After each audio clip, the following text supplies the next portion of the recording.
Sauver la terre agricole. Rencontre avec des fermiers qui ont bénéficié de l'aide de la société l'Ours India pour reprendre une exploitation agricole. L'exploitation qu'on reprend ici par le biais de l'Ours India, c'est une exploitation de 30 et quelques hectares avec des bois en plus. Il y a 37 hectares de prairies et une bonne quinzaine de bois. Voilà. Et l'activité principale, c'est de la brebis, la manège tête rousse, donc production de lait en agriculture biologique. Et on vend toute notre production à la SARL Garassi. Donc en fait, l'exploitation qu'on reprend, elle fonctionne déjà, hein. On n'a pas de création, on est sur de la reprise, il y a déjà 2 salaires qui sont tirés de l'histoire. Et donc voilà, nous, la poursuite de tout ça. Et si tu veux, le hic qu'on avait, c'est que Jean Foirien était en fermage. Donc là, lui, il arrive à la retraite. La propriétaire veut vendre. Donc là, ça coinçait pour l'achat parce que ça monte vite. Il y avait une maison à 80 000. Les terres et les bois, il y en a pour plus de 200 000 €. Avec la bergerie aussi. Mais... Le problème, c'est qu'arrivé en fin de carrière, là, la propriétaire avait toujours eu l'intention de récupérer ses fonds. Donc l'exploitation a été mise en vente.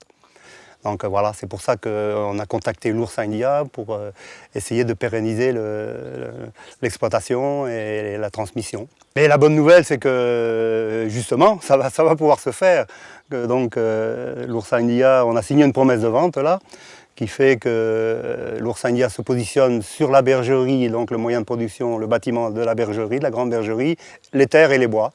Donc, ce qui va permettre aux jeunes de pouvoir démarrer avec une location sans avoir les soucis de financer le foncier. Voilà, donc pour moi, c'était une belle affaire, une belle histoire. Donc, le fait que ça puisse être transmis puis dans la famille en plus, bon, voilà, c'est une grande satisfaction pour moi, oui, certes. Oui, oui. Donc avec Lucho, mon beau-frère, on a fait appel à l'Ours India dans le cadre de notre projet d'installation. D'une part parce qu'on n'avait pas les moyens d'acheter le foncier et d'autre part parce qu'avec l'Ours India, on a l'assurance de pouvoir maintenir l'entité de cette ferme dans un esprit collectif. C'est ce qui est très important, c'est-à-dire qu'on a l'assurance dans le futur de pouvoir maintenir cette exploitation dans un esprit d'agriculture paysanne et aussi biologique. Cet esprit de terre comme étant un bien commun est très important. On le voit que ce soit ici au Pays Basque ou ailleurs dans le monde, c'est une lutte pour les peuples les plus minorisés. L'accès à la terre est une lutte. En Afrique, les multinationales s'accaparent des terres et empêchent les paysans de vivre de leur propre culture. En Amérique latine aussi, les grandes exploitations empêchent aussi les mouvements des paysans sans terre de s'installer. En Palestine, c'est la colonisation qui est un moyen pour anéantir tout un peuple. Et ici aussi, au Pays Basque, il y a une forte spéculation sur les terres. Et le fait de pouvoir acheter ces terres collectivement est un formidable outil anticapitaliste et donc permet à des personnes d'accéder à la terre. Voilà, et alors comment ça se passe avec l'Ours India? L'Ours India va acheter les terres, la bergerie, et nous on va être fermiers de l'Ours India. Donc, et en fait l'intérêt de l'Ours India, c'est que comparé à un propriétaire privé, c'est que c'est un bien collectif maintenant. À partir du moment où l'Ours India achète, c'est tous les actionnaires qui achètent, quoi. Et c'est aussi la garantie que ces terres-là, elles resteront pour toujours dans l'agriculture et l'agriculture paysanne, quoi. Ça ira pas il n'y aura plus de spéculation, pas d'autres projets, c'est une entité qui sera préservée. Tu vois là, on n'a pas le besoin le besoin de se dire que je vais être propriétaire pour travailler. On part aussi un peu de l'idée que la terre, c'est un outil de travail, c'est pas un bien de propriété privée, quoi.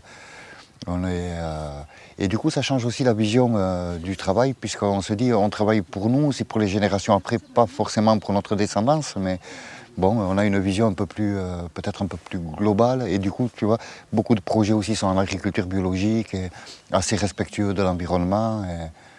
Le travail à les brebis, c'est il faut aimer, hein, parce qu'après on y est tous les jours, et c'est le boulot de paysan. Moi j'aime bien dire, ici on est paysan plus que producteur de lait bio, parce que bon, effectivement il y a l'atelier principal qui est les brebis, et après on a plein de petites à côté, comme ici la patate, on a quelques ruches, il y a 3 vaches. Bon, C'est pas elles qui vont faire le revenu, mais c'est l'autoconsommation. C'est ça aussi qui fait qu'on a un peu de plaisir. On se fait plaisir aussi dans l'élevage. Avec donc l'intervention de l'oursin india, on a l'assurance aussi que dans l'avenir, cette exploitation va rester, une entité et ne va pas être vouée à de l'agrandissement, c'est-à-dire que d'autres gens après nous pourront s'installer. On sort un peu aussi de la problématique de la propriété et de l'héritage, qui sont des gros facteurs d'exclusion. Donc par ce biais-là, ça permet aussi à des gens qui ne pourraient pas avoir accès à la terre de s'installer et de vivre de l'agriculture.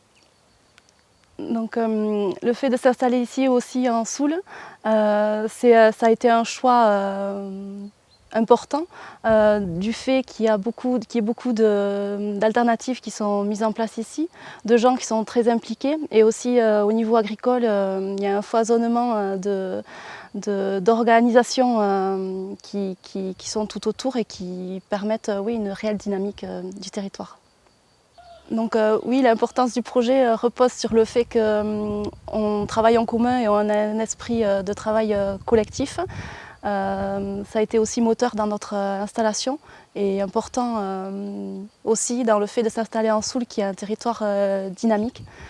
On remarquait qu'il y avait plus de 1000 hectares par an de terres agricoles au Pays Basque français qui changeaient de destination, de la terre agricole qui échappait des mains des agriculteurs.